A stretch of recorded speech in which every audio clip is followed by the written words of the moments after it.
tell you a story. Not from Netflix, not from the news, but from the 13th century, written by Rumi, the greatest Persian poet who ever lived. This isn't just about war. It's about you, me, and everyone who ever thought they were right until it was too late. Because this is the story of a king who killed in the name of safety, won every battle, but died full of regret. There was once a king so mighty, even the clouds bowed to him. He had everything.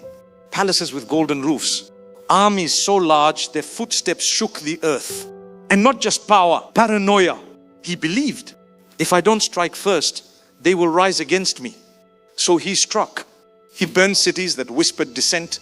He jailed poets who wrote about peace. He taxed the poor until their bones cracked. And when his advisors warned him, "My king, your people are afraid," he replied, "Good fear is loyalty in armor." Rumi writes in the Masnavi, "Tyrants fear even the breeze, for it may carry the whisper of justice." This king had killed his own peace long before he killed anyone else. One night, a strange man appeared at the palace gates. Old, barefoot, with wild eyes, a wandering dervish. "Send him away," said the guards. But the king was curious. "What do you want, beggar?" the king asked. "To see if your crown fits your soul," the man replied. The court laughed, the king didn't. The dervish leaned in and said, "You've won the world, but what did it cost your heart?" "You accuse me of evil," the king said. "No," the dervish whispered. "I accuse you of emptiness," Rumi said. The worst cruelty is not done with a sword, but with coldness of heart. The king snapped, "Get this fool out of my sight." But that night, the king couldn't sleep. He dreamed of a battlefield, bodies everywhere, smoke in the sky, children crying, his banner dripping in blood. He looked down and saw his own hands, red, trembling. Then came a voice, Rumi's voice. "You feared rebellion from others, but never rebelled against your own ego. You killed to protect your crown, but who protects you from your conscience?" He woke up screaming, but still, he didn't change. Instead, he killed more, to silence the dream, to bury the voice. But the soul doesn't forget.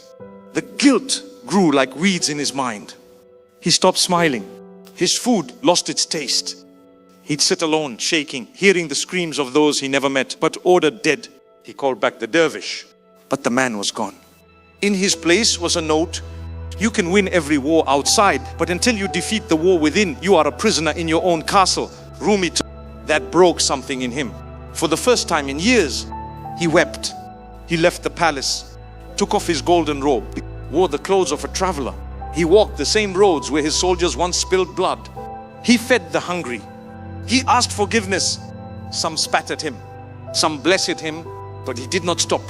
A child once asked him, "Why are you not on your throne?" He smiled and said, "Because I found no peace there. My real throne was buried under the bodies of my enemies." Rumi writes, "When the soul awakens, even a king kneels to a beggar." In his final days, he sat by a river. He stared at the water and whispered, "I thought my sword made me strong, but only when I dropped it did I feel free." He wrote one final letter, not to a general, not to a prince, but to the people. It read, "I regret every drop of blood I spilled. I thought I was protecting you. I was only protecting my ego. Forgive me if you can. And if you can't, know that I died trying to become the man I should have been all along." And then he closed his eyes. Rumi didn't write the story for kings.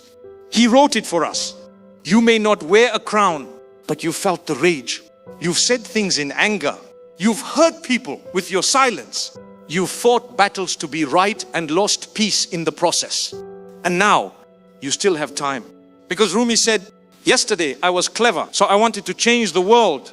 Today I am wise, so I am changing myself."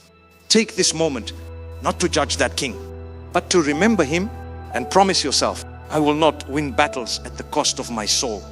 I will not chase pride and lose the ones I love. I will not wait for the war inside me to grow teeth." Because Rumi reminds us, try to be a light, not a judge. Try to be a mirror, not a sword. Soft flute plays. The sun rises over the mountains. People are helping one another. If this story touched something deep inside you, don't scroll away. Sit with it. Let it speak.